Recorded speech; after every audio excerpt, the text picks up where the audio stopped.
Assalamualaikum semuanya. Semoga kalian selalu dalam keadaan sehat dan dilancarkan rezekinya. Amin ya robbal alamin.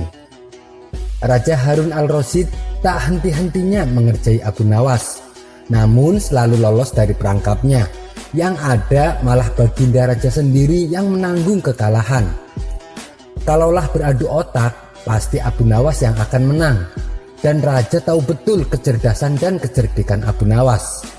Sang raja pun mempunyai ide untuk mengalahkan Abu Nawas, yaitu diajak adu lomba memanah.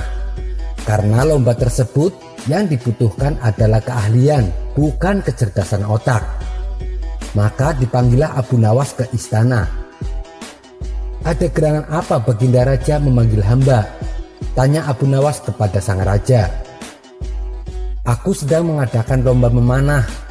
Berhubung kamu ada di istana, maka kamu harus ikut lomba tersebut," ucap sang raja.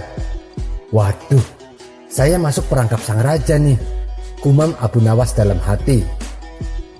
Di saat Abu Nawas kebingungan, sang raja berkata, "Hai Abu Nawas, kenapa kamu bengong?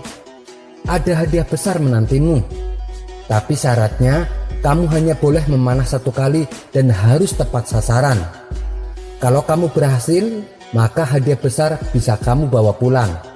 Tapi kalau kamu gagal, kamu harus pulang ke rumah dengan jalan merangkak." Ternyata dugaan saya benar. Raja mengundang saya ke istana hanya ingin mempermalukan saya. Sudah tahu kalau saya tak pandai memanah, tapi dipaksa ikut lomba memanah, ucap Abu Nawas dalam hati. Ia pun berpikir keras agar lepas dari jebakan sang raja. Abu Nawas dengan berat hati mengambil busur dan tempat anak panah.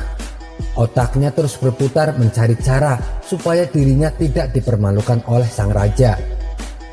Akhirnya dengan memantapkan hati, Abu Nawas membidik sasaran. Ia pun mulai memanah. Sudah bisa ditebak, anak panah melesat jauh dari sasaran. Namun dengan kecerdikannya, Abu Nawas berteriak, "Itu tadi gaya memanah Tuan Menteri." Segera dicabutnya sebuah anak panah lagi. Ia membidiknya dan memanah lagi. Masih juga panah melesat dari sasaran.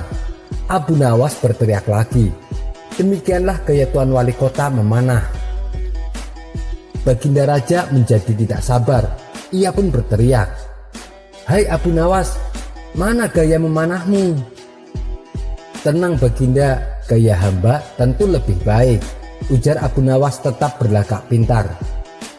Selanjutnya Abu Nawas segera mencabut sebuah anak panah lagi. Ia membidik dan memanah lagi dan melesat lagi, bahkan makin jauh dari sasaran. Ia berteriak lebih keras lagi, "Ini gaya Tuan Lurah memanah." "Wahai Abu Nawas, yang aku minta gaya memanahmu, bukan gaya orang lain," hardik sang raja. Abu Nawas nyaris putus asa, tapi tetap menunjukkan wajah lucunya. "Tenang baginda, tenang," ucapnya seraya mengambil anak panah lagi. Ini adalah untuk yang keempat kalinya Abu Nawas mencabut anak panah. Beruntung baginya, kali ini anak panah secara kebetulan melesat menyentuh sasaran. Ia pun berteriak sangat kencang, "Inilah gaya Abu Nawas memanah. Untuk itu kita tunggu hadiah dari Paduka Raja." Melihat kecerdikan Abu Nawas, sang raja pun tak henti-hentinya tertawa. "Kamu memang cerdik Abu Nawas," kata sang raja sambil menyerahkan hadiahnya. Sampai bertemu lagi di kisah selanjutnya. Wassalamualaikum warahmatullahi wabarakatuh.